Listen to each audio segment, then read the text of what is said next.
এখন তো টেকনোলজি অনেক অ্যাডভান্স, কিন্তু তারপরও দেখা যায় অনেক সময় পেশেন্ট এই ইনফরমেশনটা ওয়েবসাইটে পায় না বা অন্য কোনো সোশ্যাল মিডিয়ায় পায় না যে একটা নির্দিষ্ট ডাক্তার কখন বসে, কত সময় বসে, প্লাস হচ্ছে একটা নির্দিষ্ট ট্রিটমেন্ট বা সার্জারি করতে কত টাকা খরচ হবে। অনেক সময় দেখা যায় হেলথ কেয়ারে কাজ করার কারণে আমার কাছে অনেক ফোন আসে, মানে আইসিইউ আছে কিনা, আইসিইউর বিল কত, এনআইসিইউর বিল কত। আপনার কাছে কি মনে হয় কিনা যে এইটা নিয়ে অ্যাপ তৈরি করা বা আরো বেশি প্রচারণা দরকার, অ্যাটলিস্ট পেশেন্ট যেন সময় মতো সঠিক ইনফরমেশনটা পায়?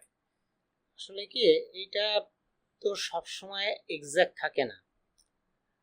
দেখা যায় কনসালটেন্সি বিল, আমি যখন হসপিটালে জয়েন করেছি তখন কনসালটেন্সি বিল ছিল 800 টাকা, এখন সেটা বেড়ে 1600 টাকা হয়ে গেছে। এটা কি জেনারেল সবার জন্য? হ্যাঁ, সবার জন্য আচ্ছা। 1600 টাকা হয়ে গেছে। তো এখন ওই জিনিসটা তো গতি আছে, গতির কারণে ওইটা অ্যাপস কিংবা টাঙিয়ে রাখা এটা সম্ভব হয় না। টাইম টু টাইম তো আপডেট করা যায়, যদি একটা অ্যাপস করে টাইম টু টাইম আপডেট করে।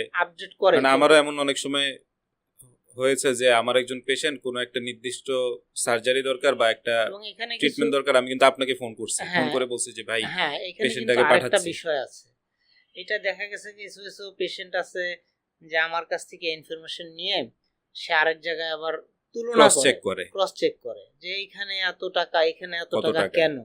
তো সেই ক্ষেত্রে দেখা যায় এই ইনফরমেশন গুলো নিলে দেখা যায় পেশেন্ট অনেক দিকে অনেক জায়গায় চলে যায়। তো দেখা যায় যে ওইখানে